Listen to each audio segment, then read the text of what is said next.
Hola a todos, bienvenidos a otro Rinku Talks. Hoy tenemos aquí a Bienvenido Saez. Hola. Muy buenas, Pablo. Bueno, para la gente que no te conozca, ¿quién es Bienvenido? Y cuéntanos un poco, pues, quién eres, qué es lo que haces y a qué te dedicas. Bueno, pues mi nombre es Bienvenido, aunque me dicen Bienve normalmente, la gente que me tiene confianza. Tengo 39 años y llevo dedicándome al sector de la tecnología pues casi desde que tengo uso de razón y desde que pude tener mi primer ordenador. Me dedico sobre todo a la parte de desarrollo, tanto de la parte docente como de la parte profesional. Y nada, simplemente he estado siempre relacionado en el mundo del desarrollo hasta el día de hoy y espero que siga siendo así durante mucho tiempo. ¿Cómo dirías que es tu día a día? Bueno, mi día a día depende del día que sea normalmente, pero bueno, mi día a día es bastante complejo ya que suelo madrugar bastante, aunque parezca que ahora está de moda, siempre los que han hecho muchas cosas han tenido que madrugar para poder alargar el máximo posible el día. Normalmente por la mañana, antes de que empiece a venir gente a la oficina, suelo grabar alguna clase para alguna de las formaciones que estoy impartiendo ahora. Después llevo a los niños al cole, después vengo a la oficina a hablar con los compañeros, a ver cómo se plantea el día. Y luego por la tarde doy clase también, formando a los futuros profesionales del sector de la tecnología y del desarrollo. O sea, que eres profesor, empresario, padre. ¿Cómo consigues llevar todo esto en el día a día? Bueno, la verdad es que es bastante complicado, pero como tengo la suerte de que me dedico a algo que me apasiona en todas sus vertientes, pues la verdad que es complicado separar lo que te gusta de lo que es trabajo. Así que parece muy complicado, realmente lo es, no le vamos a quitar mérito, pero bueno, cuando haces algo que te apasiona, pues la verdad que es menos duro y cada día una aventura nueva, con lo cual para nada me da tiempo a aburrirme y cada día pues tiene objetivos nuevos que cumplir. Podríamos decir que tú eres el ejemplo de que quien quiere puede, ¿no? Sí, sí, quien quiere puede totalmente. De hecho, se lo digo casi siempre a mis chavales. De hecho, hay un reto que le puse el año pasado a un conjunto de ellos y que contaran el tiempo que dedicaban a lo largo de la semana a cosas no productivas. Y claro, para ellos hay una cantidad de cosas que para ellos no es que no sean productivas, sino que como que las hacen normalmente, pero no son conscientes de que, entre comillas, es perder el tiempo. Para nada hay que decir que no hay que perder el tiempo, pero tenemos que ser conscientes de que si el día tiene X horas o la semana tiene X horas, qué cantidad de tiempo podemos dedicar al ocio y qué cantidad de tiempo tenemos que dedicar a algo que sea productivo. Porque si no, al fin y al cabo, el tiempo va pasando, los años van corriendo y el tiempo que tienen, sobre todo cuando tienen cierta edad, no son conscientes de que son ricos en tiempo y conforme van pasando los años, ese tiempo va siendo más pequeño y obviamente el tiempo que le dedicaban al ocio ya no se lo pueden dedicar, pero es que encima cuando empiezan a tener responsabilidad económica, pues no tienen todo el tiempo necesario para poder seguir creciendo a nivel profesional o a cualquiera de los ámbitos. Entonces me gusta hacerle ver que cuando son jóvenes son ricos en un elemento que es muy, muy valioso, que es el tiempo, y que como no lo aprovechen bien, van a llegar a una edad en la que no van a poder aprovecharlo o van a tener que sacrificar muchísimas otras cosas muy importantes para poder crecer en lo que quieran. Para la gente que no lo sepa, Bienve fue mi profesor del ciclo de SMR y en general tuve buenos profesores ahí, pero contigo tengo el recuerdo de cuando era el recreo, cuando había algún descanso, si te ibas a clase siempre estabas tú aprendiendo o algún curso, estabas haciendo algo extra, ¿no? Y me acuerdo que algo que nos decías en la primera clase, ¿no? Era que si pensábamos que íbamos a estar aquí 2 años y íbamos a conseguir trabajo, que nos olvidásemos porque la realidad es otra, ¿no? Y creo que también es importante que la gente sepa que no es suficiente 2 años, ni 4, ni 5, que esto es una carrera de por vida, es una carrera de fondo y no es tanto el llegar a la meta, sino al final seguir caminando, que seguir caminando. Y creo que es importante que valores eso y que nos enseñes eso a los alumnos, ¿no? ¿Cuándo y cómo te das cuenta que la informática es tu pasión? Pues la verdad que hace muchísimos años de que cuando ocurrió eso y sobre todo fue con mis hermanos mayores, porque yo soy el menor de 5 hermanos y por suerte o por desgracia, mayormente por suerte, uno de mis hermanos mayores, mi hermano mayor, estudió formación profesional pues imagínate, hace 30 años la formación profesional que había de informática. Y fue el que introdujo la parte de la informática en mi casa, fue el que trajo el primer ordenador y gracias a poder dedicarle tiempo a ese cacharro que en ese momento no tenía ni interfaz gráfica y ver qué es lo que se podía hacer con él, pues vi que me gustaba bastante y ahí fue cuando empecé. Luego aparte también tuve un primo hermano que también tuve la suerte de compartir mucho tiempo con él, que siempre tenía la última tecnología que había en ese momento y me pasé una cantidad de horas sentada también a su lado viendo cómo hacía él cosas que también fue lo que me hizo que me introdujera en este sector. La verdad que nunca pensé profesionalmente porque era muy pequeño cuando me di cuenta de que me gustaban. Jamás pensé en el mundo profesional, pero obviamente ya cuando tienes cierta edad y vas al instituto, intentas encauzar tu camino a decir, me quiero dedicar a esto de una manera u otra. De hecho, cuando hice, creo que fue, sí, cuando estaba en cuarto de la ESO, no, en segundo de la ESO, yo fui primera generación de la ESO, el único bachillerato que tenía, el bachillerato tecnológico para poder estudiar informática era uno de todos los que había en mi ciudad, y todos mis compañeros fueron al que iba asociado al colegio en el que estábamos, y yo me fui solo a ese instituto porque ya a los 12 años ya sabía que quería estudiar informática, así que fue desde muy, muy joven, la verdad. Y también, ¿por qué decidiste ser docente? La verdad fue casi por casualidad, porque yo realmente, vamos, creo que no lo he contado nunca, pero yo no he tenido nunca vocación de lo que es ser docente. De hecho, yo tenía 23 años cuando me presenté al tema de ser docente. Pero bueno, la verdad que era una puerta que se me abrió en un momento concreto de mi vida en el que tenía, entre comillas, tiempo libre y empecé pues, a intentar postular por ese puesto. La verdad que salió muy bien porque a la primera lo conseguí y ya fue trabajando cuando descubrí lo que realmente me gustaba dar clases y lo que realmente me gustaba el transmitir ese conocimiento a jóvenes que tenían ganas de meterse en el mundo de la tecnología, que no tenían muy claro por qué ni de qué manera, y cómo tú puedes influir en esos chavales que están empezando en este sector y le puedes ahorrar una cantidad de tiempo que por lo menos yo no pude ahorrarme, porque yo nunca tuve un mentor con el cual empezar, ¿no? Obviamente yo estudié la carrera, pero la carrera, no sé si para tu audiencia, el que haya estudiado la carrera, es la cosa más impersonal del mundo, en el que eres un simple número sentado en una silla y para nada tienes un profesor al que puedas ser accesible.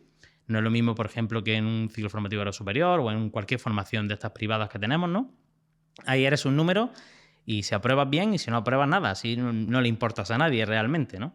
Entonces, el tener a alguien de quien aprender y de quien nutrirte que sea cercano y que te pueda por lo menos guiar, porque obviamente de una persona no lo vas a aprender todo, eso es imposible, pero sí puedes aprender de esa experiencia que tiene esa persona para que a ti te ahorre tiempo. Que al final aprender tienes que aprender tú. Obviamente él te va a explicar lo que conoce y lo que sabe, pero sobre todo para mí un mentor lo que mejor te puede hacer es ahorrarte tiempo. Y cuando tienes una duda, encauzarte por dónde tienes que tirar. Luego los cabezazos te los tienes que dar tú, eso es impepinable, ¿no? Pero el tiempo que te puede ahorrar tener un mentor, eso es indiscutible, bajo mi punto de vista. Y eso es lo que te estaba contando, que al final he derivado, que yo realmente no he tenido nunca vocación, porque yo con 23 años no creo que haya mucha gente que diga yo quiero formar a los profesionales del sector de la tecnología, porque ni yo mismo lo era, pero poco a poco, cuando he empezado y me he dado cuenta de lo que puede influir en las personas a la hora de ver a qué se van a dedicar profesionalmente, pues he descubierto que la verdad es que me apasiona. Y ahora es muy fácil porque tenemos alguna duda, nos vamos a Google o ChatGPT y decimos, quiero aprender esto, ¿cómo lo hago? Antes, cuando tú estabas estudiando y estabas en la época de la universidad y demás, ¿cómo aprendías? ¿Cuál era esa ruta que ahora la tenemos todo el mundo tan clara? ¿Cómo aprendías antes? Pues la verdad era un poco, entre comillas, hostia, literalmente, porque tú llegabas allí a la facultad, ¿no? Te sentabas en primera fila, tenías tu grupillo de los 4 o 5 que más o menos tenían la misma inquietud que tú en aprender. Y cuando tenías una duda, o sea, yo vengo de la época, aunque parezca que no soy tan viejo, yo vengo de la época de que en Google tú le preguntabas algo y Google tenía 4 registros. O sea, es que no existía la web tal y como la conocemos a día de hoy. Y casi todo estaba en inglés, lo poco que había, con lo cual a ti no se te ocurría preguntarle a Google cómo se hace algo como hacemos hoy. De hecho, hoy ni le preguntamos a Google, le preguntamos directamente a ChatGPT y no solamente te dice qué es lo que tienes que hacer, sino que es que te lo hace realmente.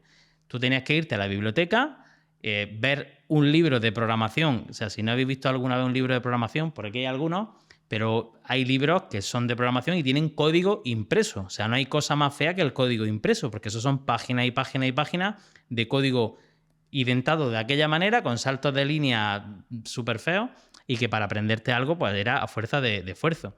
Y la verdad que lo que mejor recuerdo, el mejor recuerdo que tengo de cuando mi época de estudiante, era que teníamos un grupillo de 5 o 6 personas, que eran los que entramos en primero de carrera. De hecho, nos terminamos yendo a vivir juntos. Y las tardes que pasábamos, los 4 personas con nuestros 4 ordenadores, intentando hacer las prácticas, es decir, la comunidad, entre comillas, pequeña que hacíamos los 4, No teníamos ni internet en el piso ni teníamos nada. Era simplemente lo que tú sabías, lo que tú sabías, lo que yo sabía y entre todos pues resolvíamos el problema. Esos son unos recuerdos que son para mí súper felices y que yo se lo intento decir también siempre a mis alumnos, que se rodeen de gente que le guste lo mismo que a ellos. Porque al final lo que sabe más de uno, lo que sabe más otro, al final juntáis un equipo y al final vais a avanzar mucho más rápido. A día de hoy a los chavales es muy complicado sacarlos de casa, sobre todo los que son así un poco más introvertidos. Se meten en su ordenador, sus videojuegos, su Twitch o su lo que sea, y es muy complicado sacarlos de ahí. Y se creen que con eso lo van a obtener todo. Y es para nada es así. Ya os digo, mis recuerdos de estudiante en ese aspecto son muy duros, porque la época de estudiante la verdad que fue muy dura, entre que no tenías ni un duro para tomarte un café y que eran prácticas mañana, o sea, clases de teoría por la mañana y prácticas por la tarde. La verdad que era una época bastante dura, pero lo recuerdo con cariño porque era un aprendizaje brutal todos los días. Quiero que nos des tu punto de vista porque ahora tenemos la facilidad de poder poner el ordenador y empezar a aprender a programar, por ejemplo, ¿no? Pero yo, por ejemplo, en el ciclo tuve un profesor que nos enseñó base de datos con boli y papel y las consultas nos las hacíamos en boli y papel. Y de esa manera, pues en mi caso, nunca se me va a olvidar porque, claro, cuando hacías una consulta muy grande era como... Bueno, lo normal es que en el ordenador tú tabulas, ¿no? Y se te va autocompletando y cuando tenías que escribirlo todo, interiorizas bastante lo que vas a hacer. Antes estudiaba así, tenías un ordenador, porque supongo que todo el mundo no podía permitirse tener un ordenador. La verdad que en mi época sí teníamos un ordenador todos, pero yo recuerdo lo que me comentaba mi hermano, que cuando él estudiaba, que tenían media hora de ordenador a la semana. O sea, ellos estudiaban en papel, que parece que estoy hablando de hace 100 años, pero es que para nada. O sea, mi hermano mayor me lleva 14 años. Ellos tenían que programar todo en papel y tenían media hora de uso de ordenador para probar lo que habían programado en papel, meterlo en el ordenador y darle al botón a ver lo que salía, ¿no? Y tenía esa media hora a la semana para poder debugar. En mi época, obviamente, ya teníamos ordenador. Lo que no teníamos era recursos de dónde buscar. Pero que al fin y al cabo, a día de hoy, todavía seguramente haya profesores que hagan exámenes de programación en papel. Eso ni es bueno ni es malo, todo en su justa medida, ¿vale? Obviamente, todo el mundo quiere utilizar el ordenador, pero a día de hoy, con la cantidad de ayudas que hay, es muy fácil creer que sabes hacer las cosas cuando realmente no tienes ni idea. Porque al final, las bases y las estructuras de aprender a programar, por mucha ayuda que tengas, si tú no la has aprendido, luego no vas a saber resolver problemas. Porque al final un programador lo que tiene que hacer es resolver problemas, no saber programar. Saber programar es una herramienta que te ayuda a resolver problemas. Pero al final, con tantas ayudas que tenemos a día de hoy, como al principio no te lo tomes en serio y realmente te preocupes de aprender, vas a ser, entre comillas, siempre vas a depender de esas ayudas que hay a día de hoy. Y teniendo en cuenta tu experiencia en la parte de formación y en la parte laboral, ¿qué ruta de aprendizaje o cómo le recomendarías a alguien que quiere empezar en este mundillo a empezar? ¿Un ciclo formativo, formación no reglada, universidad? Es una pregunta que me hace muchísimo la gente y es que depende de la situación en la que esté cada uno, ¿vale? Porque no es lo mismo una persona de 16 años, un chaval de 16 años, que es inmaduro, que todavía no sabe realmente qué es lo que tiene. No es lo mismo una persona con 18 años, con 20 años, que una persona con 30 o 40 años, dependiendo de la edad que tenga, ¿no? Por ejemplo, una persona que tenga 18 años, que haya ido a curso por año y que quiera probar a hacer la carrera, yo no le voy a decir que no la haga, porque realmente ahí está. Sí tenemos que tener en cuenta que son 4 años que vas a invertir de tu tiempo, tanto en tiempo como en económico, porque al final, creamos o no, estudiar cuesta el dinero, o sea, a lo mejor a ese chaval no, pero sí a sus padres, en los que van a pasar 4 años con suerte, que conozco a muy poca gente que en 4 años termine la carrera, y que luego realmente, cuando te enfrentas al mundo laboral, crees que sabes mucho, pero es que no tienes ni idea. O sea, yo terminé la carrera y cuando yo empecé a hacer las prácticas de empresa, digo, pero si es que no sé hacerla con un canuto. Y he invertido 4 años de mi tiempo, ¿vale? Yo, bajo mi punto de vista, el mundo de la informática es tan amplio que yo le diría a esa persona que diga, que piense en qué quiere trabajar en el sector de la tecnología. Porque la carrera de informática es muy amplia y a lo mejor tú no necesitas dar esas 50 asignaturas que tiene la carrera de informática si luego tú te quieres dedicar a un 20% de la informática. Antes el informático era el que lo hacía todo y hoy hay 100.000 perfiles del sector de la informática. Con lo cual, bajo mi punto de vista, lo ideal es saber, oye, ¿tú a qué te quieres dedicar? ¿Qué es lo que te gusta? ¿Es ideal estudiar la carrera para hacer eso que es lo que a ti te gusta y lo que a ti te llama la atención? ¿O hay formaciones más rápidas en el que puedas aprender esa habilidad y luego tú invertir el resto del tiempo en especializarte y hacerte realmente un profesional de eso? Porque ya sabemos que a día de hoy lo que quiere la gente son especialistas en algo. No quieren el informático que sepa de todo y no sepa de nada.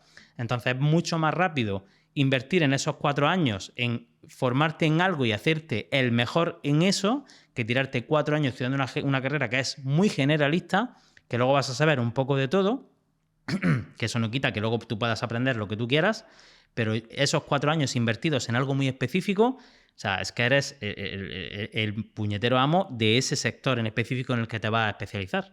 De hecho, Freddy Vega, que es uno de los CEOs de Platzi, dice que tú dedicándole una hora al año, una hora al día a algo en concreto, en un año te puedes considerar un especialista en algo. Pues imagínate si en vez de una hora le dedicas 6, imagínate en 4 años lo que puedas llegar a ser en algo, ¿no? Pues eso es lo que yo opino exactamente igual. La carrera está muy bien, pero bajo mi punto de vista es demasiado generalista. Obviamente hay personas que no tienen claro con 18 años a qué se quieren dedicar. Obviamente es muy difícil tenerlo claro, pero si lo tienes claro, yo preferiría que se formara en eso en específico el máximo tiempo posible.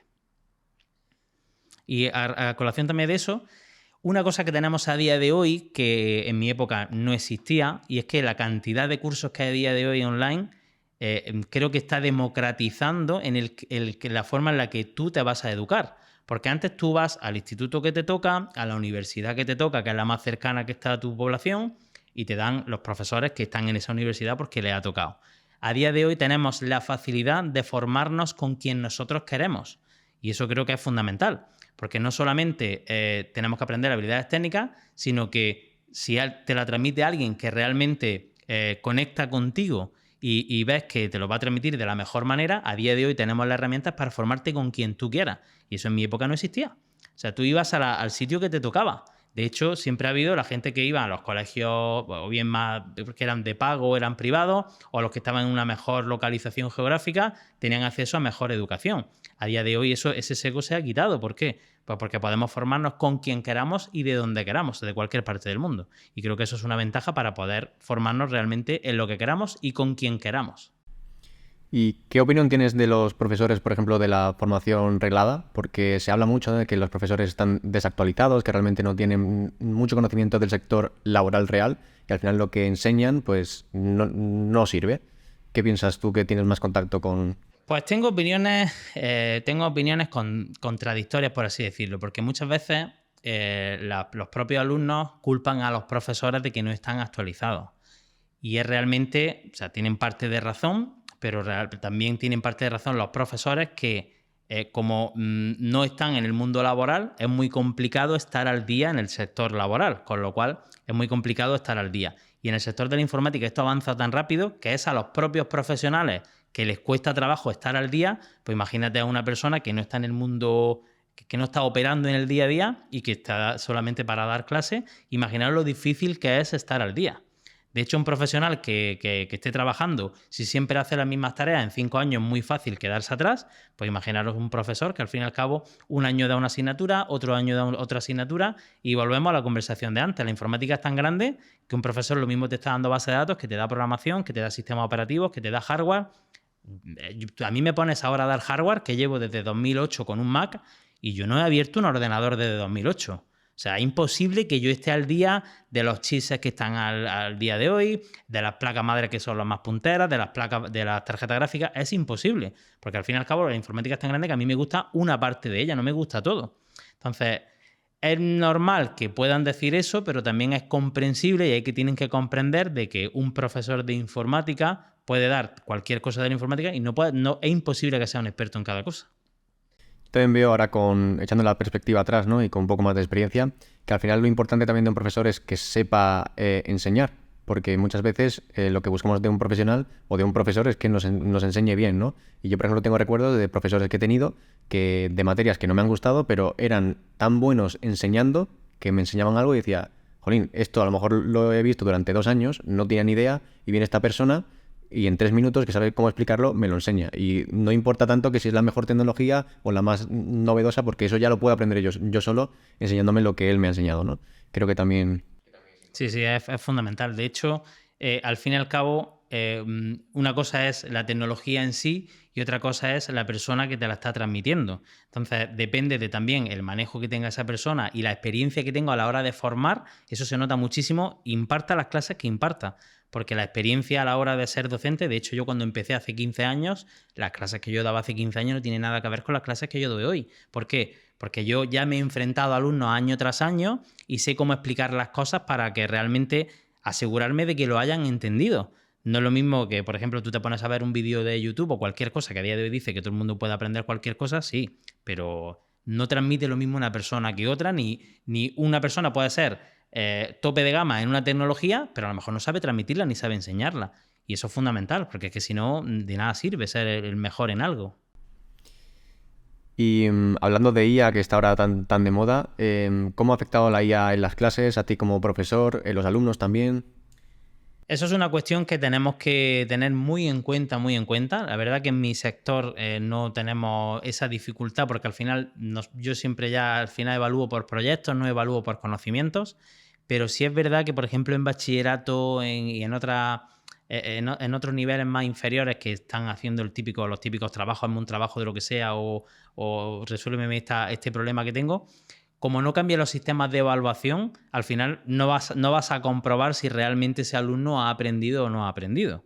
Porque al final, hoy día con la inteligencia artificial que te resuelve casi cualquier cosa, como tú no tengas una forma de evaluar en la que realmente veas si esa persona sabe hacer lo que dice, es muy complicado de evaluar. Así que eso vamos a verlo cómo va a ir evolucionando y los sistemas de evaluación al final tienen que cambiar a ver si realmente sabes hacer algo más que si te sabes algo de memoria.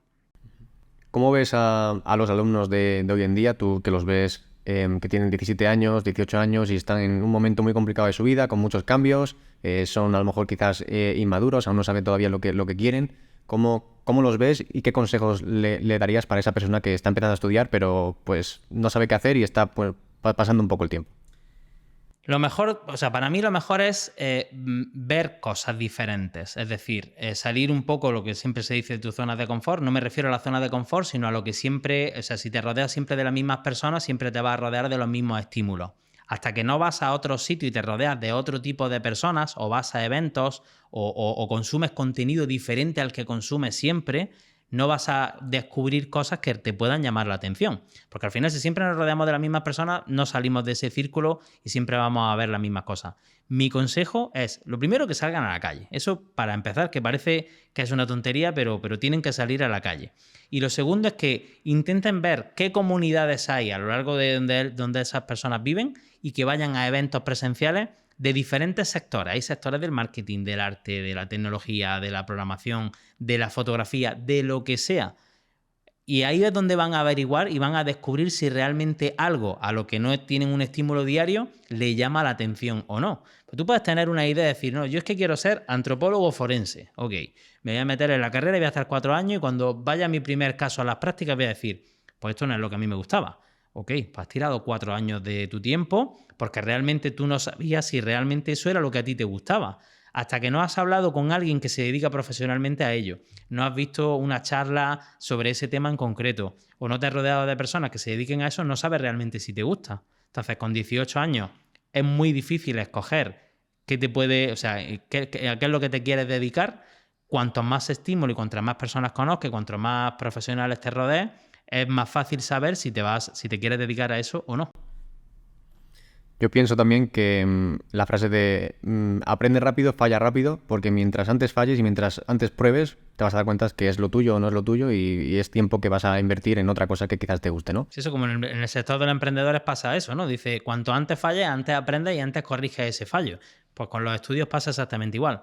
¿Para qué te quieres meter en una carrera 4 años sin antes saber realmente si eso es lo que realmente te gusta? Que a lo mejor no vas a estar 4 años, pero es que conozco una cantidad de gente que termina la carrera aún sabiendo de que no le gusta eso que en lo que se ha matriculado. Para eso tenemos otras opciones diferentes que son más rápidas a la hora de ver si realmente eso te apasiona o no. Cuanto antes te des cuenta, antes tomas la rienda y antes coges otro camino. Volviendo al tema de la formación reglada, ¿hay algún FP especializado en ciberseguridad en España?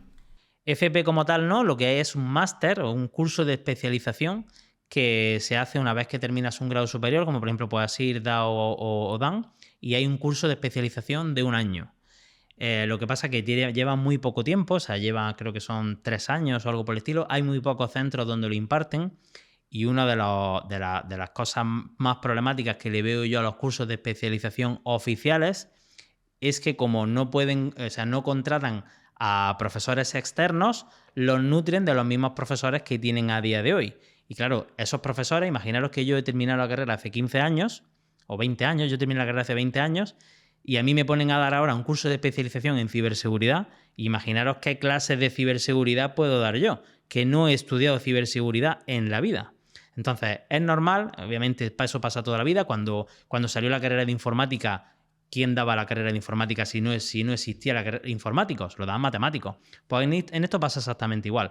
Hasta que no rule un poco los años y los profesores empiecen y estén 2 o 3 años dando esa formación, obviamente esos profesores no van a tener el conocimiento suficiente para dar van a dar una educación de calidad. Por eso, en los cursos de especialización, bajo mi punto de vista, el sector privado siempre va a estar por delante del sector público. ¿Por qué? Porque el sector privado va a coger a los 4 profesionales que están metidos en el meollo de cada una de las asignaturas de ese curso de especialización y lo que te van a contar es lo que ven a día en su trabajo, ¿vale? Y eso en el sector público es muy complicado que ocurra. O sea, muy complicado no, es imposible que ocurra. Con lo cual, a día de hoy, de hecho tengo alumnos que terminan el grado superior y me preguntan, oye, ¿qué me recomienda hacerlo en la pública? Yo los mando siempre a la privada, porque es que creo que van a tener mejores profesionales que en el sector público a la hora de impartir esa docencia tan específica y sobre todo tan novedosa. Hasta que no formen al profesorado que hay a día de hoy en ese ámbito, es imposible que den una docencia de calidad. ¿Y a qué ámbito de la tecnología o de la informática le ves más futuro? ¿Y por qué? Al desarrollo. Sin lugar a duda, al desarrollo sin lugar a duda. O sea, si ya la informática tiene muchas vertientes, el desarrollo también tiene muchísimas vertientes. A día de hoy, cualquier cosa que tenga algo de lógica tiene desarrollo por detrás hecha por una persona, obviamente, aunque se ayude de inteligencia artificial, aunque haya modelos de procesamiento de lenguaje, aunque haya 1000 herramientas, al final tiene que haber una cabeza pensante que estructure una solución para un problema concreto.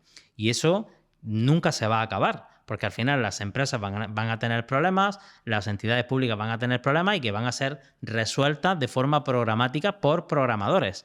En un móvil, en una tablet, en un ordenador, en un automatismo de apertura de una puerta, en cualquier cosa a día de hoy tiene software. Y no hay más que meterlo en un coche. ¿Cuántos microprocesadores y cuántos software no tiene un coche? O sea, es alucinante y no hace falta que sea ningún Tesla. Cualquier sea Audi, Volkswagen, tiene una cantidad de microcontroladores y software que controla esos controladores y eso al final es software y ese software al final lo tienen que hacer programadores. Por eso, bajo mi punto de vista, el sector del desarrollo es el que va a tener siempre más auge y más demanda laboral. Y si volvieses a empezar, ¿cómo lo harías? Muy buena pregunta.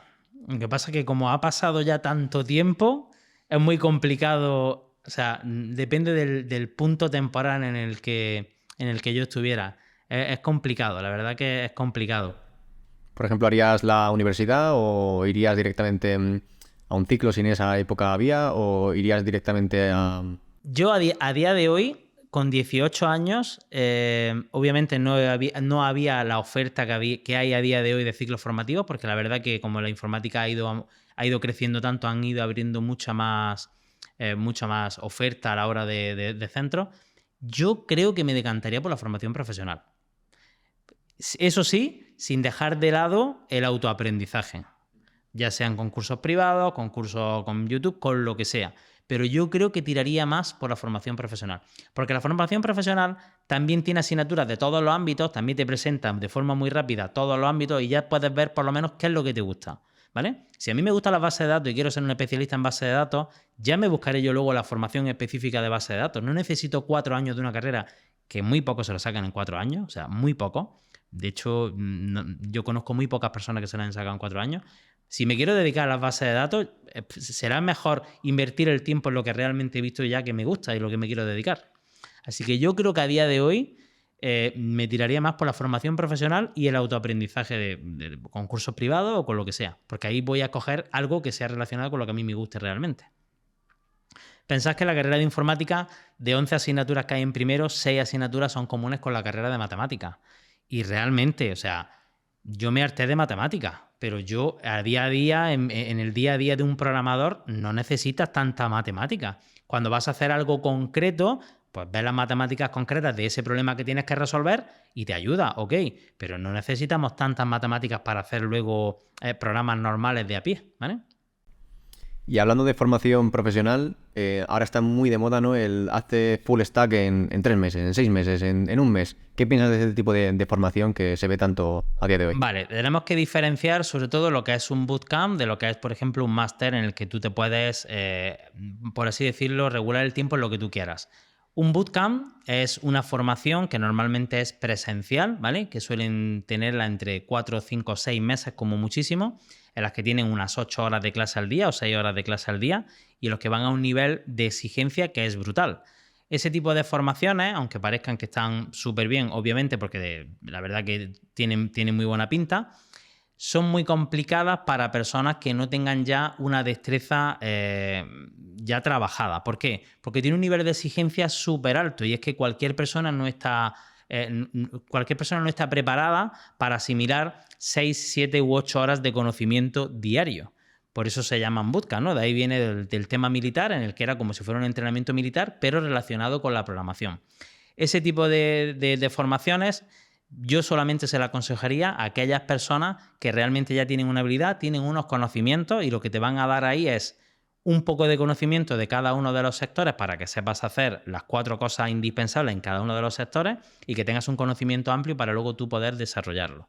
Luego hay otro tipo de formaciones, por ejemplo, formaciones online en las que tú te puedes graduar el tiempo. Y eso viene muy bien para personas que tienen un trabajo, por ejemplo, que no tienen una disponibilidad de tiempo, como por ejemplo para hacer un bootcamp, que normalmente es presencial y necesitas 7 u 8 horas al día.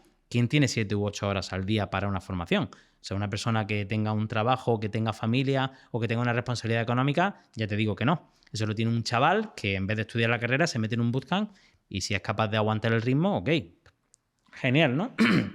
Pero luego hay otro tipo de formaciones, por ejemplo un máster, en el que tú puedes dedicarle 1 o 2 horas al día normalmente, ya de cada uno el tiempo que necesite, y ahí sí vas a poder acceder a profesores que normalmente a lo mejor no podrías acceder de forma presencial y en la que tú, obviamente, en 6 meses, 1 año, dependiendo del tiempo que le puedas dedicar, puedas llegar a ser un profesional del sector. Entonces, hay que diferenciar entre un bootcamp presencial y un máster, por ejemplo, como puede ser online.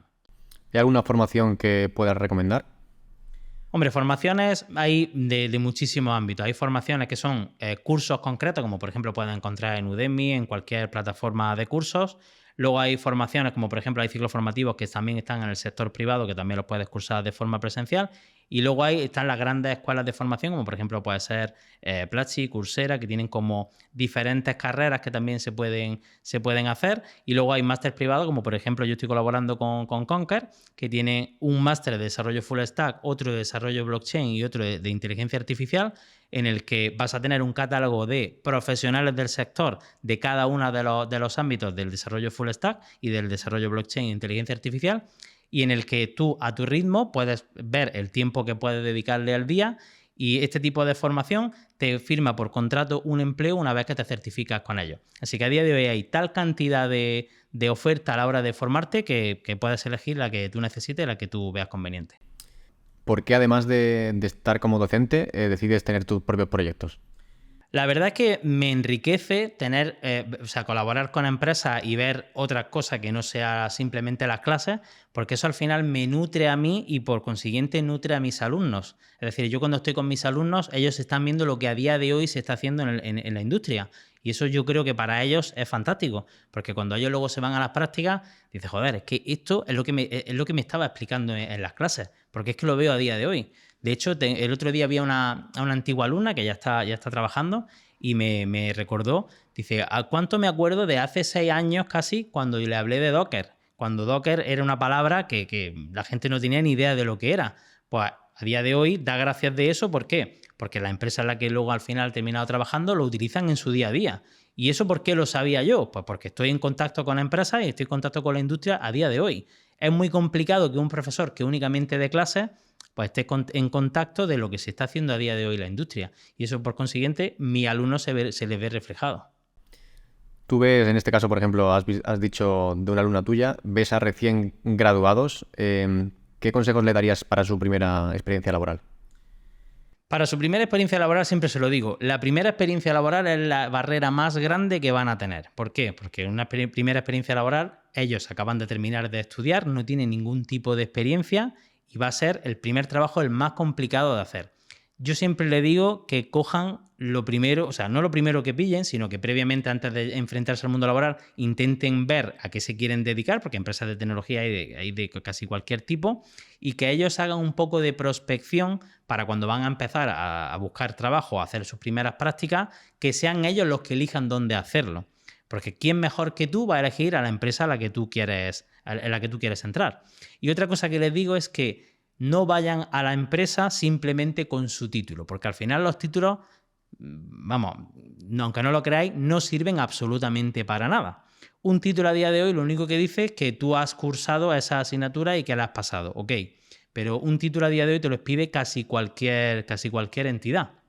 Lo que realmente van a valorar las empresas es qué problemas ya has resuelto y qué proyectos ya has desarrollado, ¿vale? Entonces, lo que yo le invito es que acompañen a su título, obviamente, algún proyecto personal que hayan hecho ellos, porque eso es lo que le va a dar a esa persona que le está entrevistando, le va a dar a entender qué problemas ya ha resuelto, a qué se ha enfrentado y cómo ha puesto en práctica lo aprendido en la formación que hayan hecho. Y con respecto al desarrollo, ¿cómo de importante crees que es la ciberseguridad? La ciberseguridad, bueno, la seguridad en sí, no ciberseguridad, porque para nosotros dentro del desarrollo de la seguridad en sí, tiene que ser una cosa que vayas aplicando en cada cosa que vayas haciendo, porque siempre se ha dicho que una cadena es tan fuerte como el eslabón más débil que tenga. De nada sirve que tengas unos eslabones con 5 centímetros de grosor y que tengas luego un eslabón hecho con un alambrillo de 1 milímetro, ¿no? Entonces, en cada paso que nosotros hagamos de una aplicación, tenemos que intentar aplicar las mejores prácticas a la hora de lo que es la seguridad en sí, tanto a nivel de base de datos como a nivel de sistemas como a nivel de lógica.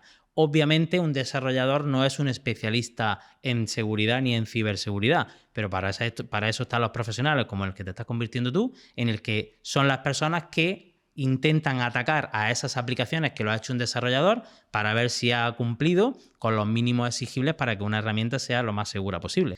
Y ese feedback que nos da a los departamentos, por ejemplo, de compliance o de seguridad a la hora de comprobar si nuestras aplicaciones cumplen o no los requisitos mínimos, nos viene muy bien porque como nosotros no somos especialistas en eso, de una aprendemos para otra. Es decir, si ya hemos cometido un error en una y nos lo ha detectado un WAF o cualquier prueba que hagáis vosotros de intrusión y nos ayuda a saber en qué fallamos, para la siguiente obviamente ese feedback lo tenemos que coger y lo tenemos que aplicar a los siguientes proyectos.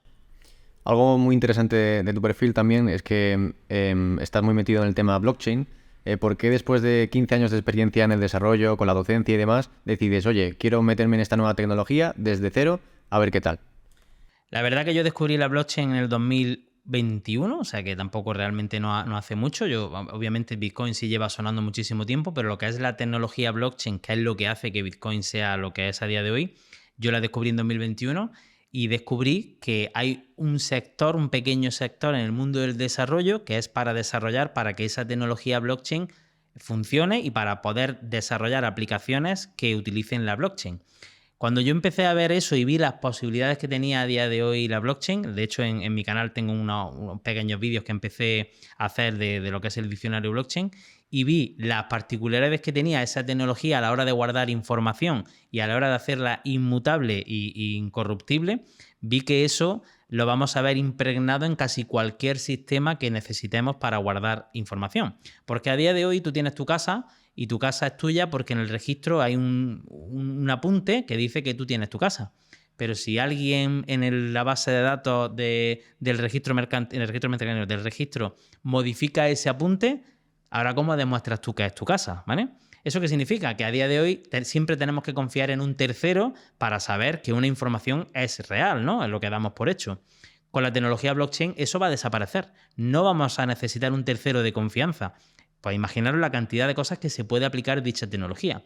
Y cuando yo vi eso, me interesé y dije, oye, esto tengo que aprender yo a manejarlo, porque es que dentro de 5 o 10 años lo vamos a ver en todos los sitios y cuanto antes entres, obviamente, pues mejor para ti. ¿Por qué? Porque vas a ser de los pocos que sepan manejar esa tecnología. Pasó como cuando en el desarrollo web. Cuando empezaron los .com y empezaron a ver páginas web, los desarrolladores que se metieron en el mundo web en ese momento, pues triunfaron. ¿Por qué? Porque había muy pocas personas que supieran de esa tecnología. Y fijaros si ha crecido y sigue creciendo a día de hoy. Pues imaginaros haberlo cogido en su momento. Pues bajo mi punto de vista, lo mismo va a pasar con la tecnología blockchain. Que a día de hoy para la gente lo único que entiende es de criptomonedas, pero que vamos a ver cómo esa tecnología se va a implantar en todos los sitios que necesitamos que la información sea segura y que sea incorruptible, ¿vale? Que nadie pueda modificarla. En modo resumen, ¿qué sería? ¿Qué es la blockchain?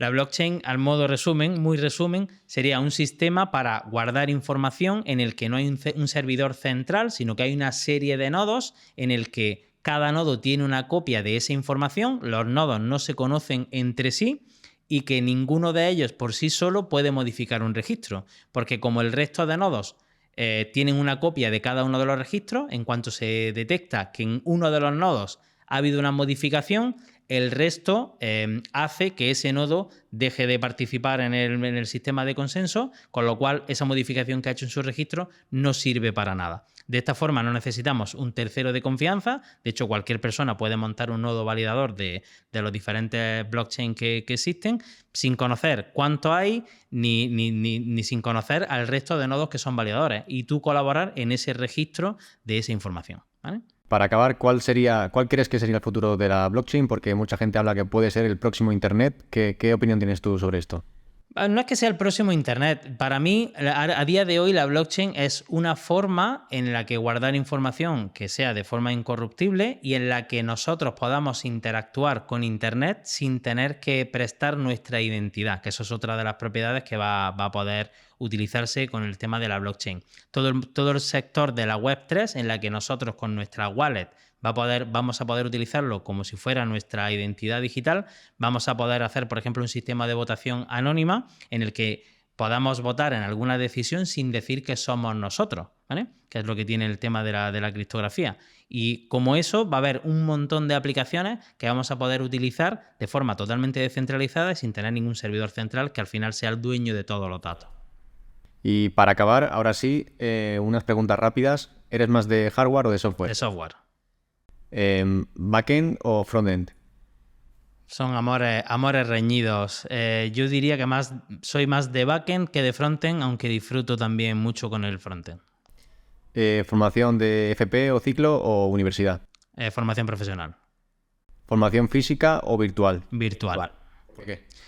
Porque tú puedes elegir con quién te formas. En la formación presencial, al final vas a coger al profesor que más cerca te pilla o al que te toca debido a donde tú vives. Mientras, si tú quieres, por ejemplo, quieres coger al mejor nutricionista de España, a día de hoy contactas con él, le pagas una mentoría y tienes acceso a él.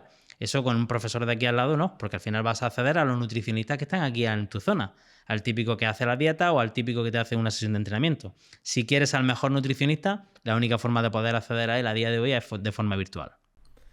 ¿Windows, Mac o Linux? Mac, por supuestísimo, Linux para los servidores y Windows para el que lo quiera.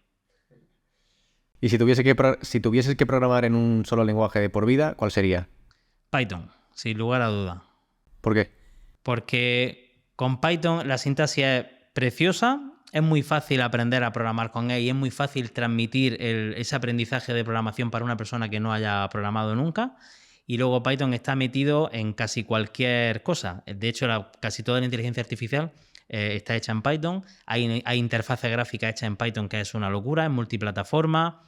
Y al fin y al cabo, con el framework con el que yo utilizo o programo, que es Django, está hecho en Python y la verdad que estoy enamorado de él. Y bueno, chicos, hasta aquí el podcast de hoy. Abajo en la descripción tendréis todas las redes sociales de Bienvenido y nos vemos en la próxima. Paz, bits y código. ¡Chao!